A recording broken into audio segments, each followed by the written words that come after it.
Channel of Vadodara. Chhota Udepur તાલુકાના મલાજા ગામ નજીકથી એક ખુલ્લા મેદાનમાંથી શાળા પ્રવેશ ઉત્સવ 2023 લખાણવાળી 830 જેટલી સાયકલો મળી આવતા અનેક સવાલો ઊભા થઈ રહ્યા છે। છોટાઉદેપુર તાલુકાના મલાજા ગામ નજીકમાં ખુલ્લા મેદાનમાં 830 જેટલી સરકારી સાયકલો જોવા મળી હતી, જેના ઉપર શાળા પ્રવેશ ઉત્સવ 2023 લખાણ લખેલું હતું। શાળા પ્રવેશોત્સવ 2023માં વિદ્યાર્થીઓને આ સાયકલો વિતરણ કરવાની હોય છે, ત્યારે હાલ 2024ની શાળાનો પ્રવેશ ઉત્સવ ઉજવાઈ ગયો, પરંતુ હજી સુધી આ સાયકલો વિતરણ કરવામાં આવી નથી। 830 જેટલી મોટી સંખ્યામાં સાયકલોનું મેન્યુફેક્ચરિંગ ચાલુ હોય તો વર્ષ ઉપરનો સમય વીતી ગયો, છતાં વિદ્યાર્થીઓને કેમ આપવામાં આવી નથી? અત્રે ઉલ્લેખનીય છે કે છોટાઉદેપુર તાલુકાથી નજીક આવેલ મલાજા અને એકલબારા ગામની વચ્ચે ખુલ્લા મેદાનમાં સરકારી યોજનાની 830 જેટલી સાયકલો જોવા મળી આવી છે। ત્યારે ત્યાં કામ કરતા કર્મચારીએ જણાવ્યું હતું કે હું 1.5 મહિનાથી અહીંયા કામ કરું છું। આ સાયકલ મેન્યુફેક્ચર કરવાનું કામ હજી ચાલુ છે, જે 4-5 દિવસમાં પૂર્ણ થઈ જશે, પરંતુ આજ દિન સુધી કોઈ સુપરવાઇઝર આ જગ્યાએ તપાસ કરવા કે કામગીરી જોવા આવ્યા નથી।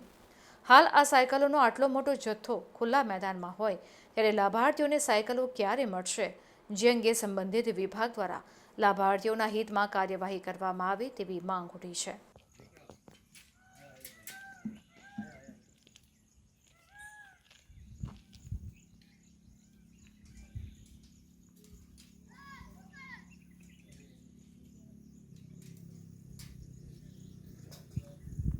योजना जे 9મા ધોરણમાં જે પ્રવેશ મેળવેલ હોય તે બાળાઓને પ્રવેશ ઉત્સવ વખતે આપવાની સાયકલની એક યોજના ચાલે છે, પરંતુ આપ જે જોઈ શકો છો તસવીરમાં કે હાલ જે આપણે જે જગ્યા ઉભ્યા છે આ છોટાઉદેપુર જિલ્લાના મુખ્ય મથકને અડીને આવેલ મલાજા ગામ છે।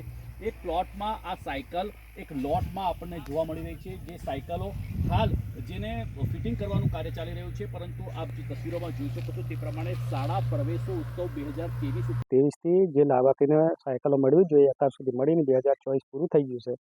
એ લાભાર્થીને ભંગારને માફત છે ને એ વસ્તુ પડ્યું છે, તે કયા ટાઈમે તમે આપો ને લાભાર્થીને ક્યારે એ વસ્તુ મળશે, જેથી કરીને સાહેબશ્રી જે એનો વિનંતી કરીને જે તે ટાઈમે જે લાભાર્થીને લાભ મળે એવું શક્યતા છે અમારે।